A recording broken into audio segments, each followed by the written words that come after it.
Welcome back to the Woolly Way podcast. And today we have a very special guest with us. We have Fallon Morell, who has started the Weston A Price Foundation and is a huge proponent of raw milk and grass-based dairy. So today we're going to talk about why raw milk is important, but we're mainly going to focus on what grass-fed is, what it's not, and how you balance good animal husbandry with also trying to harvest the best product from your animals. So Sally, thank you so much for joining me here today. Thank you for having me. Yes, of course. I know a lot of my listeners are very excited about this conversation. So would you mind just telling us what is grass-fed milk and kind of where did that movement come from? Well, it is milk that comes from animals who are fed completely grass or almost completely grass. Mm-hmm. And I will say right at the start, because we have a dairy farm and we started out, bright-eyed, we're going to do 100% grass. Mm-hmm. And it almost bankrupted us because we didn't have very good grass. Mm-hmm. We had no topsoil. Mm-hmm. And so we, in the end, switched to giving a little bit of grain at milking time. Okay. So each dog got about 6 pounds, maybe 4 pounds of grain. Mm-hmm. And that made all the difference. They thrived, they put weight on, they had healthy babies, Mm-hmm. and they gave more milk. Mm-hmm. So you have to be careful not to be too much on your pedestal about this. Yeah. If you have really wonderful grass, and I know people who do, mm-hmm. They can make it this way. But most of the farms that you're going to buy are pretty washed out farms. Now, what we did, we bought a grinder, and we grind our own grain. We wanted soy free and corn free, and Mm-hmm. GMO free, Mm-hmm. and we consultant help us put a grain mix together. We soak it overnight like porridge, and so we use sorghum, barley, and field peas in our mix, plus other things too, Mm-hmm. molasses, vinegar, source of calcium for the cows. Mm-hmm. So, if you're just starting out, you've got a farm that's been overgrazed or hasn't been taken care of, I think you're going to need to prepare to provide a little bit of grain. And of course, you want a really good organic feed, and you don't want a medicated feed. Mm-hmm. Mm-hmm. Medicated feeds often have arsenic in them. So, Mm-hmm. Mm-hmm. Grass, but after milking, they're always on grass, Mm-hmm. and we do managed grazing just like Joel Salatin recommends. Mm-hmm. We move them every day. They're on a new piece of pasture when there's grass. Right now, there's no grass. So Yeah. we move them every couple of weeks to a new paddock, but they're on hay right now. Mm-hmm. So. Yeah, which I mean is grass. It's just cut and dried and preserved. Hay is grass. Yeah, and we don't do silage, and we might give them some alfalfa pellets while they're getting milked, mm-hmm. but they're getting grass all the time, except when they're being milked. Mm-hmm. Okay, so with your management system, if they're not going into the milking parlor, then it's 100% grass. But then once they go to the milking parlor, they do get right. So the calves get hay and grass and milk, mm-hmm. and the dry cows get hay and grass. Yeah. Mm-hmm. Mm-hmm. Now, are you? So, but the key is, and by the way, since we started, we have built up quite a bit of topsoil. Oh, Our yeah. pastures are much better; they're much more lush. Mm-hmm. But we still do give the grain. Mm-hmm. It's just they're healthier that way. So yeah, they can manage a little grain. Yeah. Well, and correct me if I'm wrong, when Weston Price was discussing the grass only based milk, cows and milk, he was researching people who were utilizing grazing grounds that had been used for hundreds, if not thousands of years. And so those pastures probably looked very different than, my pastures in Kentucky, where historically, Kentucky was not an agrarian area. This was the wild game preserve for the Native Oh, American. right. So, we don't have hundreds of years of Oh, okay. topsoil built up.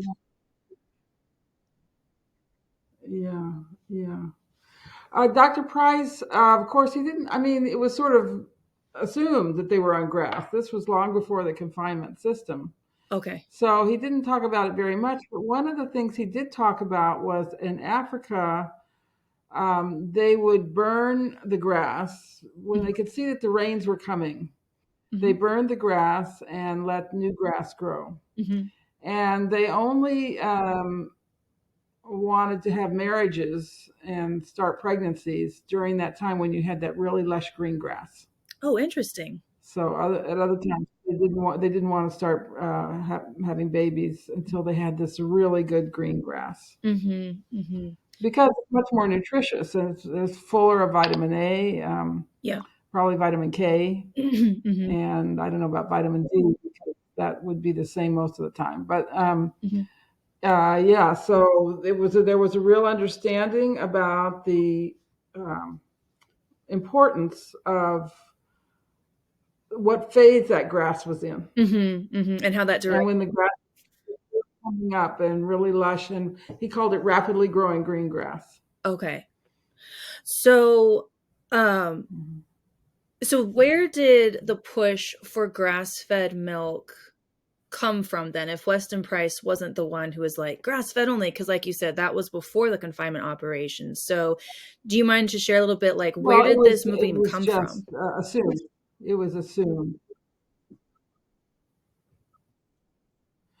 Well, really came from Karl Marx. He promoted the making agriculture an industry, cows as units of production, the industrial production of food, and the place that Karl Marx was adopted with most enthusiasm was the United States Department of Agriculture. It's kind of interesting. At this time, the hearings were going on, the McCarthy hearings about communists in the State Department, and I'm sure there were, but no one talked about the Department of Agriculture. It was completely taken over by the Marxist mentality. And if you told them today this was a Marxist mentality, they would not agree with you. They say, oh no, we're just being efficient. It's efficient how we grow enough food for everybody. Mm-hmm. But it's Marxism because it traps the farmer Mm-hmm. in a system where he can't set his price and sell directly to the public. I So this system started taking over, and after the First World War, I would say, and certainly with a vengeance after the Second World War. mm-hmm. And I would say by about the 1980s, it was pretty much in place. You weren't the Department of Agriculture was not going to support you in doing dairy products unless you had your animals inside and were bringing them grain. And that's the other mandate of the USDA is to sell grain. Mm-hmm. You know, they don't. We have a Department of Agriculture here in Maryland, and right now we have a pretty good Secretary of Agriculture. He's very, very supportive. But before him, we had people from the Maryland Department of Agriculture, and they'd come out and just sniff at us because we were doing pasture feeding, and they didn't like it. And they said, "Well, you have to cut down too many trees, and it's not, you have to have all these tracks around your farm so the animals can get to the pastures." They were very condescending and disapproving of us doing pasture feeding. Interesting. Okay, so then You know. so Karl Marx came to America, basically industrialized a lot of our farming, which I Well, he didn't come to America, but it was just this idea that you industrialize agriculture and make it efficient. oh, okay, it was just And going along with that was this idea that it was just, you know, kind of percolated through, and this idea that we had too many people in the world and that we had to grow a lot of food and the quality didn't matter. And what you did to the soil didn't matter. uh-huh. That was the mentality. Okay, so much more quantity And of than course, quality. the people who profited from this, the pesticide people, the grain people, the medications people, all the industries Mm-hmm. that thrive on this system, they get in there and money goes under the table, and then you get a system where that's the only thing that you're allowed to do. For sure. So there was this, I would argue, and I think you'd agree, horrible things happening to our agrarian, world in America. And so in the 1980s. Yeah, yeah. I mean, raw milk from grass-fed animals Mhm, is it's a sacred food. It's one of the healthiest foods on the planet. It's a wonderful food for growing children mhm, because they all like it and they thrive on it and gives them strong bones. And mhm. if mom is worried about them getting the nutrition they need, give them raw milk. If she doesn't like to cook, well, you don't have to cook raw milk, so you give them raw milk. So, Yeah, and we were a nation that grew up on raw milk until the Second World War, yeah. and the American soldiers were noted for being strong and tall and smart and nice. And Mhm. I have friends in France who remember when the Americans came in, Oh, interesting. and they're all gone now. But they said these were just the most amazing men. We had never seen men like this before. I get compliments all That's the time. gone now. Yeah. I get compliments all the time from What? my toddler. People will comment all the time that my toddler is just the happiest baby they've ever seen. And they're like, Yes. what do you do? And I'm Yeah. like, and I hear from other women my age too, like, oh, weaning is such a struggle. Like, we're having such a hard time. And I'm like, I didn't have a problem with weaning at all, like none. And they go, well, what did you do? And I said, I just replaced a bottle a day with sheep milk. And he actually prefers Yeah. the sheep milk than me, because I found out through Yeah. this I had some deficiencies, and it was just.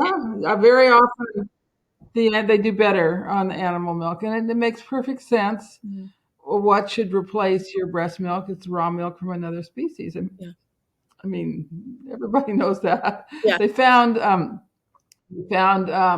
bottles with human remains that are thousands of years old, and they made the bottles out of gourds, Oh, interesting. and they had a, a sheep's tit on the gourd, Oh, that which just makes me they happy. cured. It just makes Yeah, me very happy. and inside they find residue of sheep's milk, goat milk, or cow's milk. Yeah. I have a wonderful photo of a mummy of a mother and a baby with this little bottle.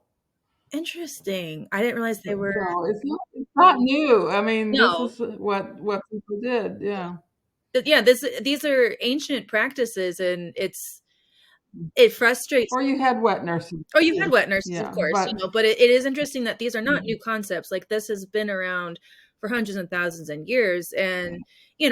obviously there's a time and place for new ideas and innovation, but if it's complete and polar opposite to what we've done as humans, then it's like, well, Yeah. maybe this isn't such a good idea. And I think we're finding that out with my generation. I mean, we couldn't have kids, and just, I was like, I watched other friends of mine my age just struggling with fertility treatments and all these things. And we were like, we're just Yeah. not going to worry with it because it's not worth the heartache. We'll adopt. And it was the summer that it was our third summer, both drinking sheep milk. And I had actually tripled my cod liver oil dosage because I had gotten exposed to poison ivy that I'm really allergic to. And so I was drowning myself in cod liver oil Yeah. to keep from having the allergic reaction and chugging sheep milk. And then a few weeks later, I was like, my husband has turned into the hugest jerk ever. He hates me and the world is terrible and life sucks. And my cousin's like, are you sure you're not pregnant? And I was like, of course I'm not pregnant. We can't Really. we can't have kids. And I went and checked, and lo and behold, we'd accidentally gotten pregnant because of sheep milk and cod liver oil. So anyway. Really, really, the formula for raising healthy children is so easy. It's no vaccinations, raw milk, nutrient dense food. We recommend starting off when you do wean with egg yolk and pureed poultry liver, little That's what pate. we did. Our croaker was And cute enough to carry pate. And so he would have a bottle of uh-huh. raw sheep milk, and then he'd have scrambled eggs and pate. And that's all he really wanted for a while. And folks would be like, oh, what brand of Wow, baby food wow. are you Yeah. using? And I'm like, um, Oh, the force. baby food was shocking. It's shocking. It's just naked sugar, fruit Yeah, in aluminum pouches. It's just absolutely shocking that anyone would think this was okay for babies. I know. I don't know how much to like smack my friends over the heads with nourishing traditions sometimes, but when they do come to me and they're asking like, "How is your son so Well, happy?" if I'll they tell ask, them. you tell them Yeah, if they ask, I tell them. If they ask, I say he's he's not well nourished. vaccinated. He drinks raw milk. He eats pate, and he goes out to the barn and interacts with the animals. And I do too. It's important for children to be exposed to animals for many reasons because they're real, and they need care Mhm, and they have emotions and they're cuddly and all those good things. mhm, It mhm. helps the immune Yeah, system when they have that exposure. Mhm. yeah, and again, like we just didn't have a choice to take him out to the barn with us because it's just me and my husband on our homestead. So Yeah, he's coming out to the barn in the backpack yeah, like they did in the olden days. And yeah. a couple of people have commented like, we don't see toddlers be this gentle with small animals like yours is. And I'm like, well, Oh, that's nice. yeah, he Yeah, just learned. yeah. So Great education for them. yeah, so there's me tooting my parenthood horn. But okay, so the term grass fed, we were saying like came out of this industrialization of American agriculture. So what do you know what the catalyst was where the label grass? Well, I think there's something else. So in the old days, you had shepherds, right, that moved the animals along, and then we were just putting the animals out on pasture and not moving them. And when electric fencing came along, and some really innovative farmers like Joel and his father about moving them, then we were able to kind of perfect these methods for grass feeding. Mhm, Uh, our farm had animals on it, but they'd completely denuded the landscape because they hadn't been moved. They were just never moved. mhm, mhm. Yeah, our property was hay fields, but we'll also see farmers in our area just keep their animals stationary, and it just cleans out. Well, that's what they're told to do. They're told it's too much work. I mean, I can't tell you how many people from the Maryland Department of Agriculture or USDA have come out in our farm and said, "Why do you move your cows every day? It's too much work." Oh, really? And I said, yeah. I said, well, we do bring them in the barn every day and we have to take them out every day. So why not put them in a different pasture? But anyway, It's just funny. but that's what they tell farmers. It's too much work. With you're a farmer, the whole thing is work. Like, if you didn't want it to be work, get an office. Yeah, well, right. If you don't like work, don't be a farmer. Yeah. So, okay. Okay, so it was the rotational grazing that helped bring about the grass fed. Yes, this concept has been instrumental in bringing back managed grazing. Hmm. It's wonderful to see what it does for your pastures, how to see that grass growing so lush and full, Hmm. and all over the farm. Yeah, A few pastures have just been grazed; they'll be a little uh, eaten down, but within a week, that's back. yeah. So it's a beautiful thing. It's like a symphony, and Hmm. the animals thrive on it. Yeah. Now, I will say this about sheep: you do need really good fencing for sheep. And I don't know about your electric fencing. Will it hold them in? So as long as they have something to eat and we use the electronet, then it will keep them in. But once they Use the nets, yeah, we use the electronets. We don't use the single strand. I do know some people who can wires.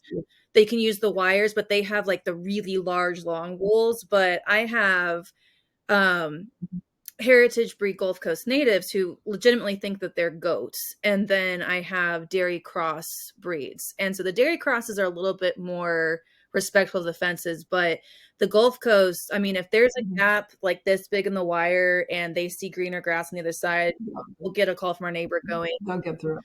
"You have free range sheep." And I'm like, So I saw, yes, it was sheep up at Sheldon Farm "Mhm, in Vermont. okay." And just like you have that net around the chicken coop, Yeah.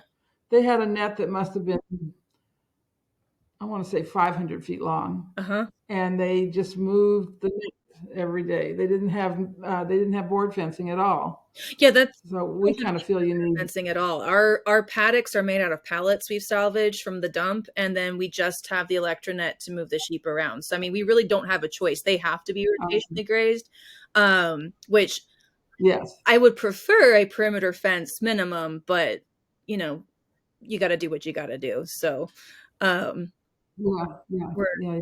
very grateful to Premier One for their quality products, guys.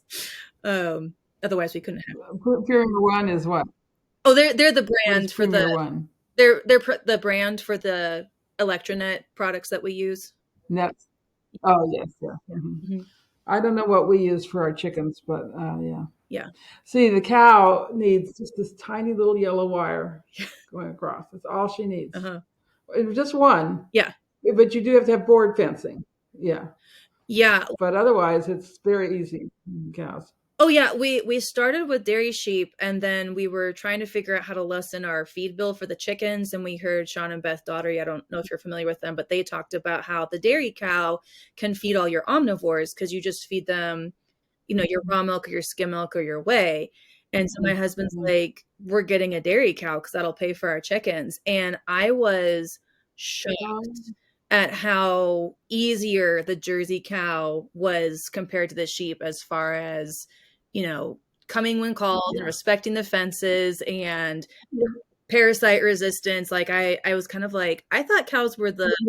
the Tontine high level, like you're an expert farmer before you can have a cow. And I was like, they're easy No, no, they're the entry level animal. for sure. Yeah. For sure. Yeah. Um, And interesting about parasites. We've never had parasites. We've never treated them for parasites. We don't know what they are. mhm, mhm, Now, I know that some parts of the country are worse for parasites. I think the Pacific Northwest mhm, is difficult, mhm, mhm. but we haven't seen any parasites. We don't, And same with our pigs. We feed our pigs whey because we make yeah. cheese.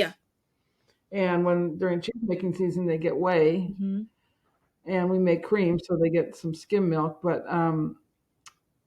we've never seen parasites in our pigs. mhm, mhm. I don't know what we look for.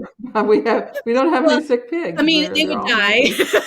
or they would be unthrift, like they would be too skinny or something. Honestly, we've had a couple of lame pigs, Oh, okay. but we've had cows die, Mhm. but we haven't had pigs die. We've I had have piglets heard, die like, if because you they get stepped on. oh, yeah, we had that too. I think my husband was traumatized from our first farrowing, but that's a whole nother story, but yeah, I feel like the cows and the pigs are, well, with the pigs, I mean, we are giving them some grain just because they're omnivores, but we're getting our kitchen scraps and our Yeah. whey and that Oh, kind you of have to. so, and with sheep, you don't really feed them back their whey because whey is a very mineral rich substance, and so Yes. you know Yes. Yes. the pigs. Are you making cheese? I've made some soft cheeses, and then I actually like will make yogurt, and then I get the sheep whey and make kvass out of that. Hmm. And then with the um I honestly haven't fed my pigs a ton of whey just because I haven't gotten hardcore into cheese making. That is this year's goal is I'm going to master Yeah. cheese making. But mostly they were getting the skim milk or Yeah. the buttermilk from making butter. But then my husband has some long COVID food challenges right now. And so one of the things he can have is beet kvass, and I make it with sheep whey. And I mean, we can tell a huge difference when he's consuming that beverage versus when he isn't. So I was very grateful to find that recipe in your book. Interesting. Oh, thank you. So, okay. So with the popularization of the grass fed or with the rotational grazing in the 80s, that's kind of where the grass fed movement came from. So, I mean, have you been aware of like there's a current trend where people think if you're having grass fed dairy, like you never feed any grain whatsoever. And if you do, you're breaking the grass fed rule. Yeah, I understand that, and it is a bit misleading when you say grass-fed, and you're not doing 100%. Mhm. All you can say is what you do, and Mhm. we give grain when they're being milked, but otherwise they're only on grass. So um, I think, if up to 10% of their feed is not grass, I think you can still call it grass-fed. Okay. So can you, But you just need to be honest with people and tell them what you're doing. yeah, I 100% agree. So can you talk about is there a nutritional difference between, the grass-fed milk and grain-fed milk? Yeah, yeah. Well, there definitely is. Although, let me just say, when my kids were little and I um, gave them homemade formula because I didn't have a lot of milk, Mhm. the only milk I could get was confinement milk, Okay. and yet they thrived on it. So I'm saying we don't want to be, like grass-fed Nazis. If you can't get grass-fed, and it's still the raw milk is still better than any kind of heated milk. Yeah, yeah. So I just want to say that. But yeah, there's the grass-fed milk is going to be much higher in the fat-soluble vitamins. Those are the three vitamins we think are so important: Mhm. A, D, and K. Mhm. One of the things that you'll get in the fat of the grass-fed animals is something called conjugated linoleic acid, Mhm. and this is an anti-cancer fat. In studies with rats, they found that if they gave them a carcinogen or injected cancer into them. If they gave them vegetable oils, the cancers grew. If they gave them saturated fat, the cancers didn't grow. But if they gave them conjugated linoleic acid from grass fed animals, the cancers went away. I Oh, think that's wow. something everyone should Okay. know. Fighting. Yeah, I Yeah. agree with So the that. fats of grass fed animals are highly protective against cancer. Okay, interesting. There's another fat in, well, it's in all butter fat, but I'm sure it's higher in grass-fed animals. It's called arachidonic acid, and this is what we make our endogenous marijuana out of. We make endocannabinoids. There are receptors for them all over our body, but especially in the brain. Mhm. Those are our feel-good chemicals. Mhm. And I think one of the reasons our nation is so addicted to marijuana and other substances is because they are not eating animal fats anymore. They're Mhm. not eating butter. Mhm. And butter and animal fats are the feel good fats. Mhm. And if you're not getting that, you're going to try to get that feel good feeling somewhere else. Oh, I totally agree. Both my husband and I struggled with, depression until we started adopting Weston Price Mhm. principles. And, you know, Is that right? we Mhm. go through like a pound of butter a week minimum, maybe more. And Oh, yeah. right now we're Mhm. in lambing season. My husband and I, it's about 4 pounds a week for my husband and me. Okay, Yeah. well, I guess we need to So, up our dosage. Well, I don't actually know how much yeah. to go through because I'm making my butter for my cows, so I just grab some from the freezer and make it. And Yeah. I ran out because we're in lambing season. I just haven't had time to make it. And so my husband, I Yeah. asked him to buy some butter from the store, and he's like, "Well, what do I buy?" And I'm like, "Okay, well, get Kerrygold because I think that's grass-fed from Ireland." And he got just Yes. 2 packs, so it ended up just Yes. being 1 pound. And I've used it, I think, within 2 days. And I was like, "You have to go buy more butter." He's like, Yeah. There "Are you you go. serious?" I'm like, "Yes." And he's like, "How are we going through so much butter?" I'm like, "Babe, we always go through that much butter. It's just we own a cow, so we don't like viscerally see it so well." Yeah, and your son too should lots of butter. Yeah, Yeah, yeah. yeah. It's the best food for them. I'm very grateful. I my diet was lacking in a lot of things when I grew up, and I ate too much sugar. But my mother always used butter, and my parents had 13 grandchildren, which is very unusual Mhm. for a non-Amish couple Yeah, today. Very unusual, yeah. and I'm sure it's because we've always eaten butter. Yes. Yeah, I when I first got married, I had around 30 friends who had babies, and all of them had either pregnancy issues or childbirth issues, or the babies had issues, except for one, and she was Amish, and she was actually my grass-fed butter source at the time. Interesting. Yeah. So interesting. Yeah. Yeah. Yeah, yeah. Um, okay, so there is a nutritional difference between grass-fed dairy versus dairy that is Yes. fed And grains. So which, confinement cows. yeah, so I mean, I'm a huge proponent of grass fed. I think that's an amazing goal to work towards. Semicolon, we bought a foreclosed property that was hay fields, and we had no topsoil whatsoever when we moved here 7 years ago. So, Mm. we're managing it and we're trying to get to that point. And our first year with dairy use, I mean, they had so many health issues. We had troubles with lambing, we had troubles, with mastitis and all Yeah, these things. we do too. And so I was trained how to look for the nutritional deficiencies that was causing these health issues.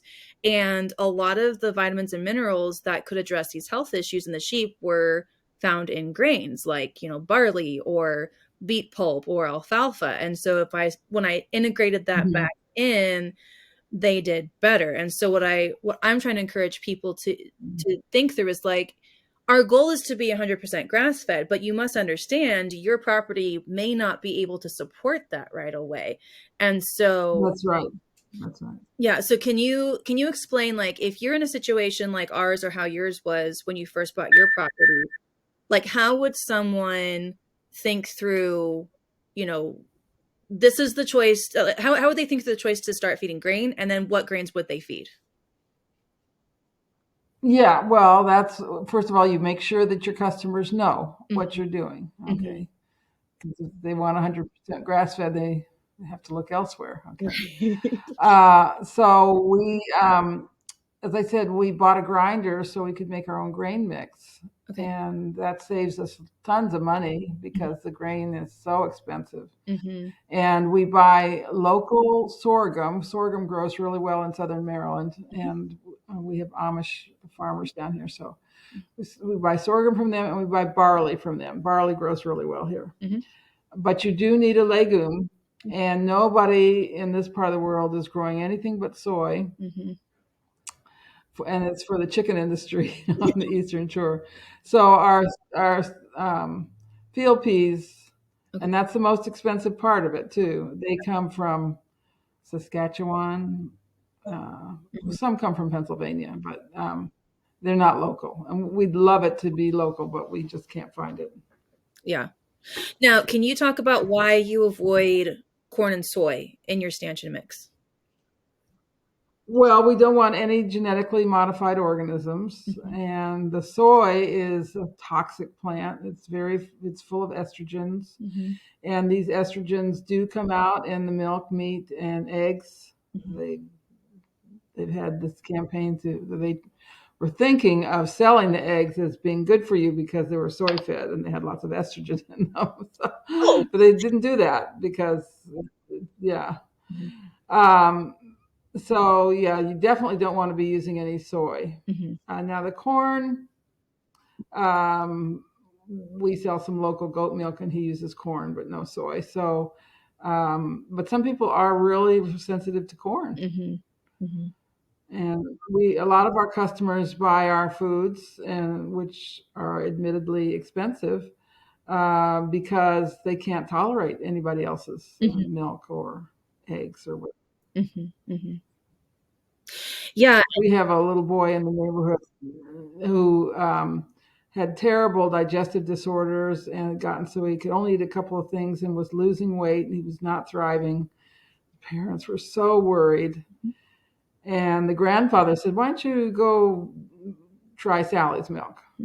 So they did. They got him on our milk, and he started gaining weight, and he got healthy again. Mhm, mhm. But this was a child who was very, very sensitive to things. Yeah, and So I'm sure it helped that our milk had no soy or corn in it.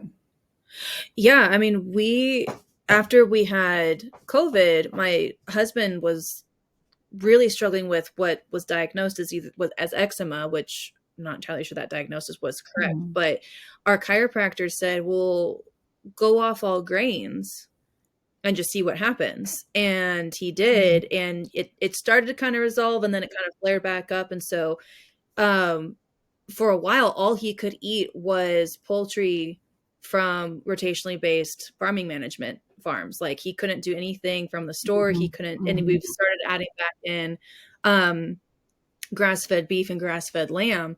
But I was just shocked Yeah. because even the foods that were healthy were causing issues. And I think, my generation is younger, is learning like it's not just what you eat, like it's not just milk or meat, it's you have to look at what that animal ate as well, because that can cause problems to you. Yes. Yes.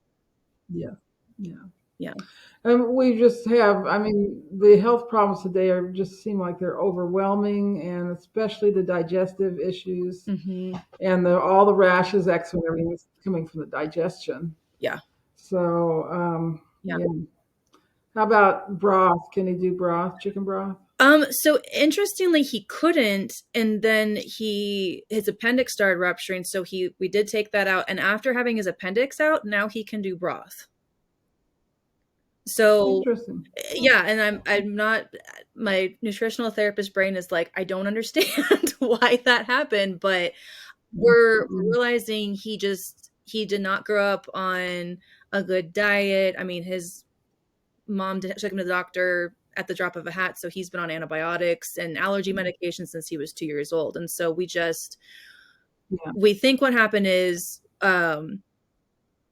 we think he had Epstein-Barr virus in middle school and just never was able to clear that out of Mhm. his system. And then when we were first married, he donated bone marrow to someone anonymously, and whatever cocktail they gave him to harvest his bone marrow just really trashed his system. So Mm. that's actually how we found Weston Price, and we started integrating traditional foods, and he started to recover.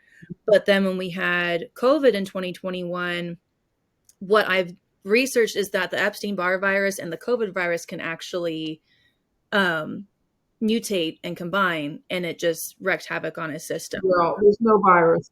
There's no virus. There are no viruses. Well, whatever Virus is just made up. Well, whatever happened, it They've spiked never isolated. toxins. Well, it spiked his I toxins. mean, I'm not diminishing what happened to him, but Yeah. virus is not the explanation. Well, I don't know what the The explanation is, to be honest. I just know we so the explanation is EMF, so well, he was working at electromagnetic the airport at field. the So time, and we did yeah, also find out that the high school he went to, or the middle school he went to, was located near a dump, and they were dumping nuclear waste there. So all that being said, his poor body has a lot of toxins in it, yeah, and yeah. so But you want to make sure that you don't have Wi-Fi in your house, right? yeah. You plug your computer in, right? Yes, yeah, yeah. We have You plug your internet in. Yes, yeah, so we It's have the not option to turn it in on and turn it air. off. Yeah, Yeah, it should be off yeah, all the time. we do. So what you want to do is you can put a wire from your server, Mhm, from your router, excuse me, and take it to where your computer is and plug it in. mhm. Yeah, that's how it is right You don't now. want from the air. Yeah. And especially at night when you sleep, you want to turn that off. Yes, yeah. Yeah, we've had to become really conscious on protecting his sleep. So, making sure There's, he's not exposed to the EMFs or fake yeah, lights. yeah. The virus is just the fall guy because they don't want people to know what's really causing these things. So it's just easy to blame a virus. But Mhm, they've never found a virus. They've never isolated a virus. mhm, They've never shown that people with these diseases are contagious, which mhm, we think would be the case with a virus. So, mhm. Well, that's yeah, been the so frustrating that's thing, is one of we our don't have. more controversial stands. Sorry? I'd say that's one of our more controversial stands at the Weston A Price Foundation. We've always argued that illness is being blamed on viruses or even bacteria, but it's either toxins or nutrient deficiencies that cause illness Well, or injuries. yeah, I mean, to be honest, Sally, like I don't necessarily care what the explanation is. I just would like an explanation, because Well, that's right. I've That's had right. to go, like I'm having to go find medical research papers from, doctors in Yes. India to try to Well, find. you're just looking for a solution, right? Yeah, What works for you is your science, but typically, You have to really pull back and have a very simple, very clean diet, which sounds exactly like what you've done, Mm-hmm. and eliminate all those toxins. Mm-hmm. Well, and we're in that So I would say process. the most important thing for you is to make sure you don't have Wi-Fi in your house. Yes. It's And always turned off. the other thing that we just discovered this year that we've been doing is sauna therapy in combination with niacin, and then he's going to start a sauna. It's a detox where you take really targeted doses of saturated fats and oils, and then you take niacin, and then you get into the sauna, and it's able to pull toxins out of your your own fat. And Mm. so once he started just the niacin and the sauna therapy, we saw huge improvement in his health. And so I'm really excited Oh, once he's, good. Oh, wonderful. yeah, Yeah, yeah, good. yeah. Now this is steam sauna, right? It's what? Steam sauna or infrared? It's in, Steam sauna or infrared it sauna? is infrared sauna. Mhm, mhm. So I would love to build a steam sauna on our property, but that hasn't happened yet. But since we purchased the home sauna, it's been interesting because people have kind of come out of the woodwork who also have saunas, and they've been sharing like, oh, we have family in Norway, and like this is what you do. You just go into the sauna as a family and you sweat out everything, you feel better, and you all feel bonded as a Yeah, family. And I'm like, yeah. that's so weird. That's Oh. so cool. So um Mm. yes, so our health journey has been very interesting, and we've had to, go into very alternative. And can your husband do milk? Can he do the raw milk? We just have been able to reintroduce fermented sheep milk. So he wasn't able to do Uh-huh. any dairy for a while. We can do butter now from our own cow. It's been interesting because he Okay. had to go into this very limited, restricted diet, and it was awful. And then what we Yeah. realized was if we fermented the food and he ate the fermented version of it for a while, then we could reintroduce it back into his diet. So Yeah. um, Yeah. and then we just realized, I mean, we ate fermented foods occasionally, and then took encapsulated probiotics, but it really hit home this last fall. Like he has to have a fermented something multiple times a day in order for his system to work. So Yeah. um Interesting. yeah, so I mean it's the Well, it sounds like you're doing all the right thing. I'm doing my best.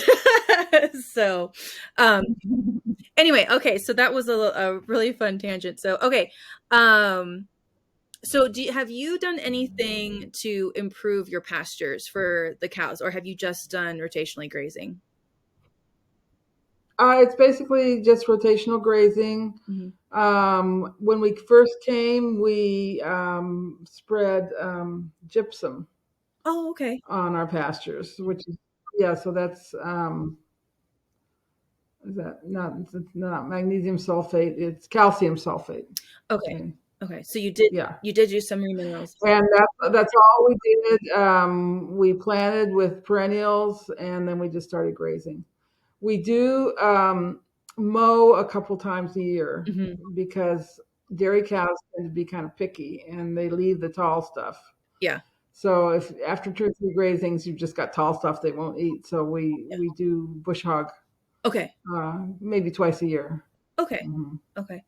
I don't know. Sheep eat everything down, so They can be kind of picky too. It's been interesting. They, or my sheep are uh-huh, anyway, they kind of compete with the cows. So we have to manage like who gets put over a spot first, because they will now, the dry cows are not as picky. So basically, we've developed this system where first we put the dairy cows in, Mhm. the next day we put the dry cows in, Oh, and then we let it lie okay. like that. Okay, Yeah, interesting. but we still have to mow a couple times a year. Yeah, and that was, You put the dry cows in, and that's everything that was left. oh, okay, the dry cows do. And because we have noticed our rams are far less picky, and our yearling ewes are far less picky than the dairy ewes. So maybe it's if they're lactating. Yeah, once they start lactating, they get picky. That's Yes, our experience. gotcha. Oh goodness. Okay, so what? Yeah, So, our other problem last year is we had a drought and then we had very hot weather mhm. and we had no clover, very, very little clover. Mm. And hopefully, and so they don't produce as much milk when they don't have clover. So hopefully we'll have more clover this year. Oh, okay. And how did You you want to you want to put grass and clover, yeah. grass and clover? Hmm. Do you have issues? In your pastures. Do you have any issues with bloat if you have that much clover, or how do you manage the bloat? We never have. If it's really, really green, sometimes we'll put a bale of hay out for them, Okay, and that balances it. and that, yeah, that calms them down. Yeah. Okay. And then what else do you plant your pastures with? It's just about 10 or 6 or 8 perennial grasses and about 4 types of clover. Oh, okay. Wow, that's a lot of different kinds of clover. Um, Yeah. okay. There's red clover, there's white clover. We use Lespedeza, which is a little yellow type of clover. Mhm. Yeah. Yeah, and there I don't know if you know this, Purple clover. but the Lespedeza will actually it doesn't kill parasites, but it renders their reproductive system inert. And so it's actually being used as Oh, a parasite control. Like it's being recommended. really? Yeah, yeah. So shepherds especially, it's Yeah. an absolute godsend. We have some in our pastures and I can tell a night and day difference between the sheep grazing where there's Lespedeza and the sheep grazing where there's not Lespedeza. So um comfrey is another one where if they eat that, their parasite resistant goes up. Yeah, we have comfrey. Yeah. Hmm. Mhm. Hmm. And then with your cheese making, this is a little bit off topic, but do you Yeah. use purchased cultures or are you using natural ferments for your cheese? No, we purchase our cultures Okay. and we purchase animal rennet. We don't make our rennet and we don't make our cultures. So Okay. we want things, we're selling out in the wider world. We want things to be very uniform. Okay. But they're natural. They come from France and the rennet comes from Germany. Oh, okay. So you sourced it from Europe. Yeah, it's animal rennet. Okay. And so the freeze dry cultures, that's for consistency in your product, is that correct? Right, right. Because if you use And we want to make cheddar. And so you have to have a cheddar culture. We want to make jacks. We want to make blue cheese. You have to have blue cheese culture. Mhm. So the other thing I will say is this area is not very sophisticated food wise. Uh-huh. And we decided to make very familiar cheeses. So cheddar, jack, Mhm. blue. And then we make one that's not that familiar. It's like a white Stilton, but people like it. So, Yeah. um, but nothing too weird. We don't do anything weird because people wouldn't buy it. I wish I had $1 for every time one of my friends sent me on social media that there's this cheese from South America that is made by letting flies lay their eggs on it, and I won't continue on because it's Oh yeah, yeah, they're like, yeah, you need to make this cheese. yeah. And you need to mind your business. I don't want to make that. It's not very Our foreman makes that cheese, and I mean they leave that milk out, and it has to be covered with flies. It's not ready. Yeah. no, thank you. I figured that we deal enough with bugs as farmers. I don't want to invite more in. I don't want any more.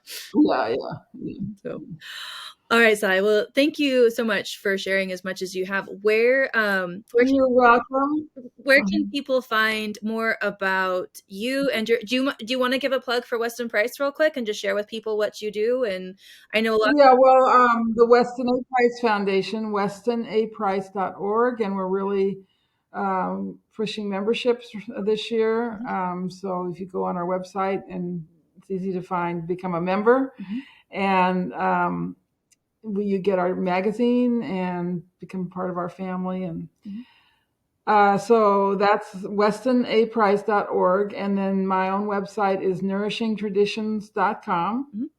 And we also have a website called realmilk.com, where you can find raw milk and pastured products and homesteads like yourself. Yeah, and you can find friends Are you too. listening? We were on realmilk.com for a brief time.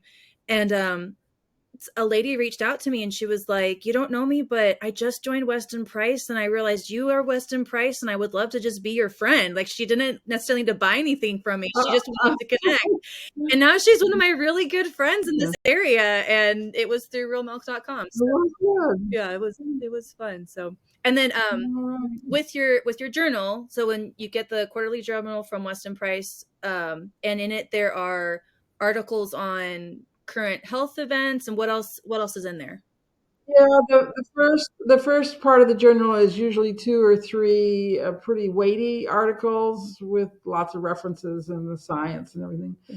But the back half of the journal is practical cooking articles, homesteading articles, Mhm. farming. We keep track of what's going on with raw milk, and then we also list all of our chapters. Mhm. And some people really like our advertising section. They say they read that first. That's actually my favorite part, is Anyway, the advertising. I'm like, "Oh, what goodies?" yeah.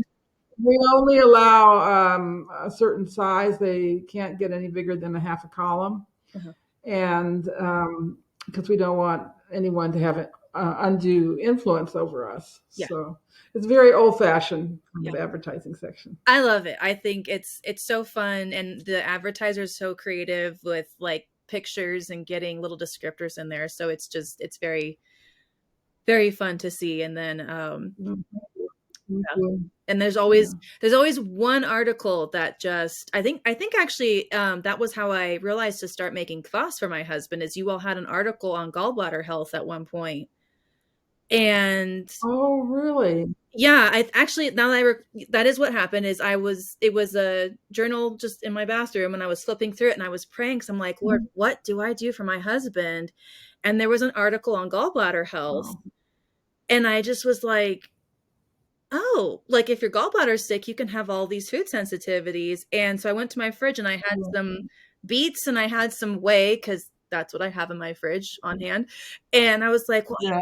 I can make some kvass. There's a recipe in Nourishing Traditions." And I started making it, and it was a huge improvement with just that one little step. So, I mean, yes, Well, isn't it wonderful that you've turned this around with your son? yes, That's what we're all trying to do, is turn around these they're just intractable problems that the medical profession has nothing to do except palliate. yeah, And but you turned it around with your son, and that's wonderful. yes, That's what we like to see. yeah, yeah. I am so grateful we found the Weston Price Foundation and were able to learn how to stop these, family trends and go back to embracing Yes. health. So, Yes. um, so thank you, Yeah, Sally, real health. for what you've done and making this information accessible to folks like me. Oh, And you're I hope to meet you again before too long. okay. Yeah. All right. Thank you. Thank you.